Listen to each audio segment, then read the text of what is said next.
ಎಲ್ಲರಿಗೂ ನಮಸ್ಕಾರ. ಎಲ್ರು ಹೇಗಿದ್ದೀರಾ? ಎಲ್ರು ಚೆನ್ನಾಗಿದ್ದೀರಾ ಅಂತ ಅನ್ಕೊಂತೀನಿ. ನಾವು ಕೂಡ ತುಂಬಾನೇ ಚೆನ್ನಾಗಿದ್ದೀವಿ. ಸೊ ಇಷ್ಟು ದಿನ ನಾನು ವಿಡಿಯೋಸ್ನ ಅಪ್ಲೋಡ್ ಮಾಡೋಕ್ಕಾಗಲಿಲ್ಲ. ಸಾರಿ, ಯಾಕೆಂದರೆ ಮಗಳದ್ದು ಎಕ್ಸಾಮ್ ನಡೀತಾ ಇತ್ತು. ಹಾಗಾಗಿ ನಾನು ಅಪ್ಲೋಡ್ ಮಾಡೋಕ್ಕಾಗಲಿಲ್ಲ. ಇವತ್ತಿಂದ ನಾನು ಕಂಟಿನ್ಯೂಸ್ ಆಗಿ ಅಪ್ಲೋಡ್ ಮಾಡಬೇಕು ಅಂತ ಅಂದ್ಕೊಂಡಿದ್ದೀನಿ. ಸೊ ಹಾಗೆ ಬನ್ನಿ, ಇವತ್ತು ಒಂದು ತುಂಬ ಅಂದರೆ ತುಂಬ ಟೇಸ್ಟಿ ಆಗಿರುವಂತಹ ಒಂದು ಒಳ್ಳೆ ಹೆಲ್ದಿ ರೆಸಿಪಿ, ಕೇಕ್ ರೆಸಿಪಿನ ನೋಡ್ಕೊಂಡು ಬರೋಣ. ತುಂಬಾ ಚೆನ್ನಾಗಿರುತ್ತೆ. ವಿತೌಟ್ ಹೇಗ್, ವಿತೌಟ್ ಮೈದಾ, ಹಾಗೆ ವಿತೌಟ್ ಓವನಲ್ಲಿ ನಾನು ಬೇಕ್ ಮಾಡ್ತಾ ಇದ್ದೀನಿ. ಸಿಕ್ಕಾಪಟ್ಟೆ ಚೆನ್ನಾಗಿರುತ್ತೆ, ಸಿಕ್ಕಾಪಟ್ಟೆ ಹೆಲ್ತಿಯಾಗಿರುತ್ತೆ. ನನ್ನ ಮಗಳಿಗೆ ಕೂಡ ಇಷ್ಟ ಆಯಿತು. ಕೇಳಿ ನೋಡಿ ಒಂದ್ಸಲ. ನನಗೆ ಕೂಡ ತುಂಬಾ ಇಷ್ಟ ಆಯ್ತು. ಮೇ ಬಿ ಅಮ್ಮಂಗೂ ತುಂಬಾ ಇಷ್ಟ ಆಗಿರುತ್ತೆ. ಸೊ ಬನ್ನಿ, ನಾವು ಇದನ್ನ ಹೇಗೆ ಬೇಕ್ ಮಾಡೋದು ಅಂತ ನೋಡೋದಕ್ಕಿಂತ ಮುಂಚೆ ಯಾರೆಲ್ಲ ನಮ್ಮ ಒಂದು ಯೂಟ್ಯೂಬ್ ಚಾನಲ್ಗೆ ಸಬ್ಸ್ಕ್ರೈಬ್ ಮಾಡಿದ್ದೀರಾ ಅವ್ರು ಎಲ್ರಿಗೂ ಥ್ಯಾಂಕ್ಸ್ ಹೇಳ್ತಾ, ಸಬ್ಸ್ಕ್ರೈಬ್ ಮಾಡ್ದಲೇ ಇರೋರು ಪ್ಲೀಸ್ ಸಬ್ಸ್ಕ್ರೈಬ್ ಮಾಡಿ, ಹಾಗೆ ಕೂಡ ಫುಲ್ ವಿಡಿಯೋ ನೋಡಿ. ಮಿಸ್ ಮಾಡ್ದಲೇ ಫುಲ್ ವಿಡಿಯೋಸ್ನ ನೋಡ್ಕೊಂಡು ಬನ್ನಿ ಅಂತ ಹೇಳ್ತೀನಿ.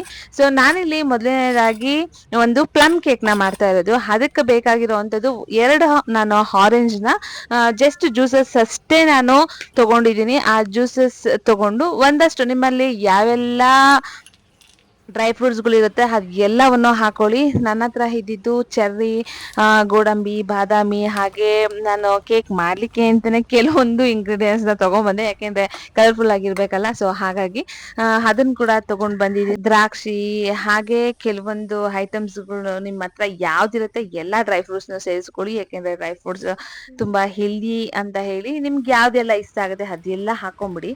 ಅದ್ರ ಜೊತೆಗೆ ನಾನು ಒಂದು ಮೆಜರ್ಮೆಂಟ್ ಕಪ್ಪಲ್ಲಿ ಒಂದು ಕಪ್ಪಷ್ಟು ಮೀಡಿಯಂ ರವೆನ ತೊಗೊಂಡಿದ್ದೀನಿ. ಅದನ್ನು ಸ್ವಲ್ಪ ಸಣ್ಣ ಆಗಲಿ ಅಂತ ಹೇಳಿ ಒಂದು ಮಿಕ್ಸರ್ ಜಾರ್ಗೆ ಅದನ್ನು ಹಾಕ್ಕೊಂಡು ಅದನ್ನು ಚೆನ್ನಾಗಿ ಗ್ರೈಂಡ್ ಮಾಡ್ಕೊಂಡಿದ್ದೀನಿ. ಎಷ್ಟು ಸಾಧ್ಯ ಆಗುತ್ತೋ ಅಷ್ಟು ಗ್ರೈಂಡ್ ಮಾಡ್ಕೊಳ್ಳಿ. ತುಂಬ ಫೈನ್ ಪೇಸ್ಟ್ ಅಂತ ಏನು ಬೇಕಿಲ್ಲ. ಅದಕ್ಕೆ ಒಂದು ಚಿಟಿಕೆ ಆಗುವಷ್ಟು ಸಾಲ್ಟ್ನ ಹಾಕ್ಕೊಂಡಿದ್ದೀನಿ. ಹಾಗೆ ರವೆ ತೊಗೊಂಡಿರೋದ್ರಿಂದ ಅದು ಚೆನ್ನಾಗಿ ಆಗಲಿ ಅಂತ ಹೇಳಿ ಒಂದು ಅರ್ಧ ಬೌಲಷ್ಟು ನಾನು ಮೊಸರನ್ನ ಕೂಡ ಆ್ಯಡ್ ಮಾಡ್ತಾ ಇದ್ದೀನಿ. ಸೊ ಇದಕ್ಕೆ ನಾನು ಎಗ್ ಹಾಕ್ತಾ ಇಲ್ಲ, ಹಾಗೆ ನಾನು ಮೈದಾ ಕಂಪ್ಲೀಟಾಗಿ ನಾನು ಯೂಸ್ ಮಾಡ್ತಾ ಇಲ್ಲ. ಇದಕ್ಕೆ ನನಗೆ ಎಷ್ಟು ಬೇಕೋ ಅಷ್ಟು ರುಚಿಗೆ ತಕ್ಕಷ್ಟು, ಅಂದರೆ ನಿಮಗೆ ತುಂಬ ಜಾಸ್ತಿ ಬೇಕಂದರೆ ಒಂದು ಅರ್ಧದಷ್ಟು ತೊಗೊಳ್ಳಿ, ಅಥವಾ ನಮಗೆ ಸಿಹಿ ಸ್ವಲ್ಪ ಪರವಾಗಿಲ್ಲ ಕಡಿಮೆ ಇರಲಿ ಅಂದರೆ ಅರ್ಧ ಬೌಲ್ಗಿಂತ ಸ್ವಲ್ಪ ಕಡಿಮೆ ತೊಗೊಂಡ್ರೆ ಸಾಕಾಗುತ್ತೆ. ನಾನಿಲ್ಲಿ ಒಂದು ಕಾಲು ಭಾಗಕ್ಕಿಂತ ಚೂರೇ ಚೂರು ಜಾಸ್ತಿ ತೊಗೊಂಡಿದ್ದೀನಿ. ಅದಕ್ಕೆ ಒಂದು 2 ಟೇಬಲ್ ಸ್ಪೂನಷ್ಟು ಮಿಲ್ಕ್ ಪೌಡರ್, ಹಾಗೆ ಒಂದು 2 ಸ್ಪೂನಷ್ಟು ಕೋಕೋ ಪೌಡರ್, ಹಾಗೆ 1 ಟೇಬಲ್ ಸ್ಪೂನಷ್ಟು ನಾನು ಬೇಕಿಂಗ್ ಪೌಡರ್ನ ಹಾಕೊಂಡಿದ್ದೀನಿ. ಒಂದು ಅರ್ಧ ಸ್ಪೂನಷ್ಟು ಬೇಕಿಂಗ್ ಸೋಡಾನ ಹಾಕ್ಕೊಂಡಿದ್ದೀನಿ. ಬೇಕಿಂಗ್ ಪೌಡರ್ ಮತ್ತು ಬೇಕಿಂಗ್ ಸೋಡಾ ಎರಡೂ ಹಾಕ್ಕೊಂಡ್ರೆ ಚೆನ್ನಾಗಿ ಬರುತ್ತೆ. ಇದನ್ನೆಲ್ಲ ಹಾಕ್ಕೊಂಡು ಚೆನ್ನಾಗಿ ನಾನು ಅದನ್ನು ಜಲ್ದಿ ಹಿಡ್ಕೊಂಡಿದ್ದೀನಿ. ಜಲ್ದಿ ಹಿಡ್ದ ಆದಮೇಲೆ ನಾನು ಇದಕ್ಕೆ ಏನು ಆರೆಂಜು ಜ್ಯೂಸಸ್ಗೆ ಎಲ್ಲ ಡ್ರೈ ಫ್ರೂಟ್ಸ್ನ ನಾನು ಏನು ಸ್ವಲ್ಪ ಸೋಕಾಗಲಿ ಅಂತ ಇಟ್ಟಿದ್ದೆ. ಸೋಕಾಗಲಿ ಅಂದರೆ ತುಂಬ ಹೊತ್ತು ನಾನು ಸೋಕ್ ಮಾಡಿಲ್ಲ, ಅದನ್ನು ಜಸ್ಟ್ ನಾನು ಇದೆಲ್ಲ ಮಿಕ್ಸ್ ಮಾಡೋವರೆಗೂ ಸ್ವಲ್ಪ ಸೋಕಾಗಿದೆ ಅಷ್ಟೇ. ಅದೆಲ್ಲವನ್ನು ಹಾಕ್ಕೊಂಡು ಒಂದು ಅರ್ಧ ಟೇಬಲ್ ಸ್ಪೂನಷ್ಟು ನಾನು ವೆನಿಲಾ ಎಸೆನ್ಸ್ನ ಹಾಕ್ಕೊಂಡಿದ್ದೀನಿ. ವೆನಿಲಾ ಎಸೆನ್ಸು ತುಂಬ ಜಾಸ್ತಿ ಹಾಕ್ಕೊಂಡ್ರೆ ಅದೇ ಫ್ಲೇವರ್ ಇರುತ್ತೆ. ನಿಮಗೆ ಇಷ್ಟ ಆಗಲಿಲ್ಲ ಅಂದರೆ ಒಂದು ಅರ್ಧಕ್ಕಿಂತ ಸ್ವಲ್ಪ ಕಡಿಮೆ ಹಾಕ್ಕೊಂಡ್ರು ನಡೆಯುತ್ತೆ.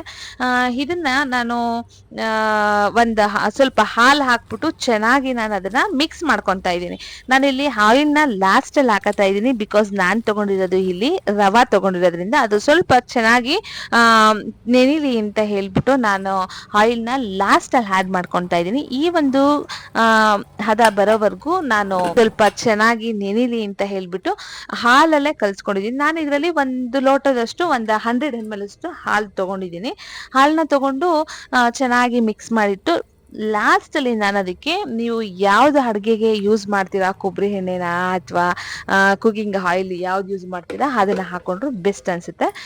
ನಾನಿಲ್ಲಿ ಗೋಲ್ಡ್ ವಿನ್ನರ್ ತೊಗೊಂಡಿದ್ದೀನಿ, ಯಾಕೆಂದರೆ ಕೊಬ್ಬರಿ ಎಣ್ಣೆ ಹಾಕಿದ್ರೆ ಕೇಕ್ ತಿನ್ನಬೇಕಾದ್ರೆ ಅದೇ ಸ್ವಲ್ಪ ಫ್ಲೇವರ್ ಚೇಂಜ್ ಆಗುತ್ತೆ, ಮಕ್ಕಳಿಗೆ ಇಷ್ಟ ಆಗಲ್ಲ ಅನ್ನೋ ಕಾರಣಕ್ಕೋಸ್ಕರ ನಾನಿಲ್ಲಿ ಮಾಮೂಲಿ ಕುಕಿಂಗ್ ಯೂಸ್ ಮಾಡೋ ಅಂತಹ ಆಯಿಲ್ನ ಹಾಕ್ಕೊಂಡು ಅದರಲ್ಲಿ ನಾನು ಏನು ರವೆ ತೊಗೊಂಡಿದ್ದೋ ಅದರಲ್ಲಿ 1/4 ಭಾಗದಷ್ಟು ನಾನು ಆಯಿಲ್ನ ತೊಗೊಂಡು ಇನ್ನೊಂದು ಒಳ್ಳೆ ಮಿಕ್ಸ್ ಆಗೋ ತರ ಚೆನ್ನಾಗಿ ಮಿಕ್ಸ್ ಮಾಡ್ತಾ ಇದ್ದೀನಿ. ಇದಕ್ಕೆ ಸ್ವಲ್ಪ ಅವಾಗ ಏನ್ ಡ್ರೈ ಫ್ರೂಟ್ಸ್ ನ ಕಟ್ ಮಾಡಿ ಇಟ್ಕೊಂಡಿದ್ನೋ ಎಲ್ಲಾ ತರ ಡ್ರೈ ಫ್ರೂಟ್ಸ್ ನ ಹಾಗೆ ಸ್ವಲ್ಪ ಸ್ವಲ್ಪ ಹುಳಿಸ್ಕೊಂಡಿದ್ದೀನಿ. ಲಾಸ್ಟ್ ಅಲ್ಲಿ ಸ್ವಲ್ಪ ಡೆಕೋರೇಟ್ ಮಾಡೋದಕ್ಕೆ ಬೇಕಲ್ಲ, ಮಕ್ಕಳು ಲೈಕ್ ಮಾಡ್ಲಿ ಅನ್ನೋ ಕಾರಣಕ್ಕೋಸ್ಕರ ಇಟ್ಕೊಂಡಿದ್ದೀನಿ ಅಷ್ಟೇ.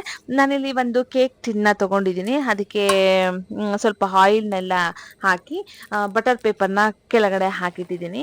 ಇನ್ನು ಸ್ವಲ್ಪ ಡೆಕೋರ್ ಮಾಡ್ಲಿಕ್ಕೆ ಮಕ್ಳಿಗೆ ಲೈಕ್ ಆಗ್ಲಿಕ್ಕೆ ಅಂತ ಹೇಳ್ಬಿಟ್ಟು ನಾನಲ್ಲಿ ಚಾಕೋ ಪೀಸಸ್ನ ತಗೊಂಡ್ ಬಂದಿದ್ದೆ.